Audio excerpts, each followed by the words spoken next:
வணக்கம் கைஸ். இன்னோட 4 நாளாக இந்த இடத்துல நான் வேலை செஞ்சுட்ருக்கேன். ஸோ இதோட லாஸ்ட்டுக்கு வந்தாச்சு. பட் ஆனால் இன்னும் இன்னோட வேலை முடியாது. நாளைக்கும் வேலை இருக்கும். மேலேருந்து கீழே வரைக்கும் எடுத்துகிட்டு வந்தாச்சு. இன்னோட 4 நாளாக இந்த இடத்துல நம்ம வேலை செஞ்சுட்ருக்கோம். பேக்கில் பார்த்தாலே தெரியுது வந்து வேலை நான் செஞ்சுட்டு வந்துகிட்டே இருக்கேன். இன்னும் முடியலை.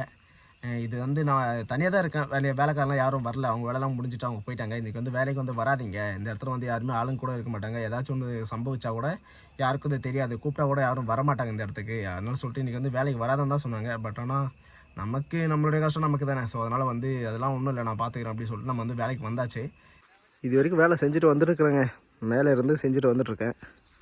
ஸோ இன்னும் வந்து இங்கே வந்து யாருமே கிடையாது. தனியாக தான் இருக்கேன். இங்கேருந்து இந்த லைன் வந்து அப்படியே செஞ்சுட்டு போயிட்டே இருக்கும். காலிலேருந்து அடுத்த லைன் வந்து கீழே தான் இருக்குது.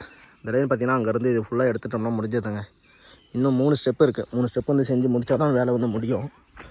இங்கே இந்த பாதியிலேருந்து இப்படி எடுத்து போயிட்டுருக்கேன். இந்த டீசல் கேன் வேறு இருக்குது. டீசல் கேன் மேலேருந்து தூக்கிட்டு வந்தேன். இன்னும் இந்த லைன் எடுக்கிறது இருக்குது. அதுக்கப்புறம் இந்த லைன் ஃபுல்லாக எடுத்துகிட்டு போயிட்டே இருக்கணும்.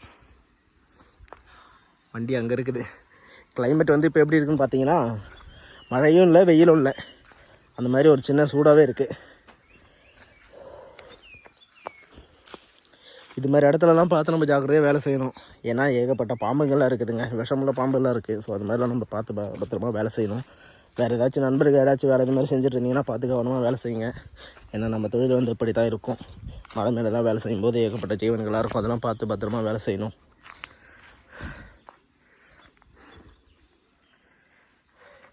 இந்த காடு ஃபுல்லாக க்ளீன் பண்ணி போயிட்டுருக்கோங்க. இப்போதைக்கு நம்ம வந்து தென்னைமரம் மட்டும் தான் எடுத்துகிட்டு போயிட்டுருக்கோம். இது இந்த மாதிரி ரவுண்டாக எடுத்துகிட்டு போயிட்டுருக்கோம். அதெல்லாம் எடுத்து முடிச்சதுக்கப்புறம் தான் பில்லெல்லாம் மருந்தெல்லாம் எடுத்து போட்டதுக்கப்புறம் பில்லு எடுத்து போட்டதுக்கப்புறம் தான் நம்ம வந்து அதை ஃபுல்லாக க்ளீன் பண்ணி லெவல் பண்ணிட்டு போகணும். அதுதான் நம்ம வேலை. ஒரு சைடில் வந்து நம்ம வேலைக்கு வர ஆரம்பிச்சிட்டோம் அப்படின்னு பார்த்தீங்கன்னா, அந்த சைட்டில் வந்து ஒரு நாள் அப்படி இல்லைனா 2 நாளுக்குள்ளே அந்த சைட்டில் வந்து ஒர்க் முடிச்சு நம்ம வேறு சைட்டுக்கு போயிடணும்.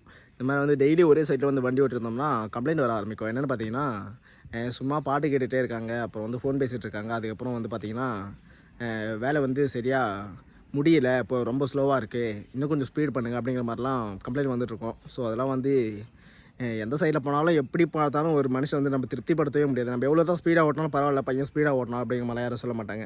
ஸ்லோவாக ஓட்டினா மட்டும் வண்டி ரொம்ப ஸ்லோவாக இருக்குது அப்படிங்கிற மாதிரி குறை சொல்லுவாங்க. அதுக்காக நம்ம என்னங்க பண்ண முடியும்? நமக்கு எந்த அளவுக்கு நம்ம ஓட்டணுமோ, ஒரு வண்டி வந்து எந்த அளவுக்கு ஸ்பீடு கொடுத்தா நமக்கு கரெக்டாக மைலேஜ் கிடைக்குமோ அதுக்கு அந்த ஸ்பீடு தான் நம்ம வந்து ஓட்ட முடியும். ஆனால் சைட்டில் வந்து என்ன சொல்லுவாங்க பார்த்தீங்கன்னா, வண்டி ரொம்ப ஸ்லோவாக இருக்குது அப்படிங்கிற மாதிரிலாம் சொல்லிட்டு இருப்பாங்க. இந்த சைட்டில் அதே மாதிரி எனக்கும் குறைலாம் வந்துச்சு. என்னென்னு பார்த்தீங்கன்னா, வண்டி வந்து ரொம்ப ஸ்லோவாக இருக்குது, இன்னும் கொஞ்சம் ஸ்பீடு பண்ணுங்கள், பழைய ஆப்ரேட்டர் வந்து இல்லை, சீனியர் ஆப்ரேட்டர் எங்கே வர சொல்லுங்கள் அப்படின்ற மாதிரிலாம் சொல்லிட்டு இருந்தாங்க. ஸோ அதனால் வந்து இந்த சைட்டில் இதே மாதிரி ஒரு பிரச்சனைலாம் இருக்குது. அது மாதிரிலாம் பார்த்து தாங்க நான் இதெல்லாம் பார்த்துட்டு ஓட்டிட்டு போயிட்டுருக்கேன்.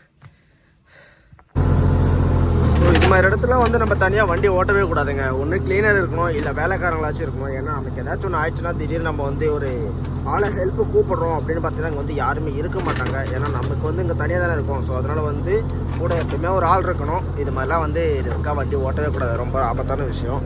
என்னென்னு பார்த்தீங்கன்னா அங்கே வந்து ரொம்ப காடாகவே இருக்குதுல்ல. ஸோ யாருமே இல்லை நம்ம கூட.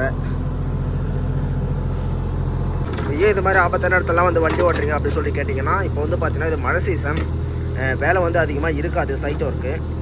வெளியே போனோம்னா வெளியே போனோம்னா ஒரு சைட் ஒர்க்குன்னு போனோம்னா 2 மணி நேரம் 3 மணி நேரம் வண்டி ஓடிச்சினாலே போதுமா. நம்ம வந்து டிரைவர் தான், நமக்கு வந்து அதிகமாக எதுவும் இல்லை. பட் ஆனால் ஓனருக்கு வந்து மாதம் டியூ கட்டணும். டிரைவர் கூலி, டியூவு ப்ளஸ் வந்து டீசல் செலவு இதெல்லாம் பார்த்தீங்கன்னா வச்சுக்கிங்களேன், கையில் வந்து எந்த அமௌண்ட்டுமே நிற்காது. ஸோ அதனால் வந்து இது மாதிரி இடத்துலாம் வண்டி ஓட்டினா தான் ஸோ டீசல் டிரைவர் கூலி ப்ளஸ் வந்து டியூ இதெல்லாம் போக கையில் ஏதாச்சும் அமௌண்ட்டு நிற்கும். ஸோ அதனால தாங்க வந்து இது மாதிரிலாம் வண்டி ஓட்டிகிட்ருக்கோம். இன்னும் வேலை தாங்க, வண்டி வாங்குறது பெருசு இல்லை. வேலை நம்ம இருந்து வண்டி ஓட்டிகிட்டே இருந்தோம்னா தான் அதில் டியூ கட்ட முடியும், டிரைவருக்கும் கூலி கொடுக்க முடியும். இதெல்லாம் ரொம்ப கஷ்டமாக இருக்குங்க.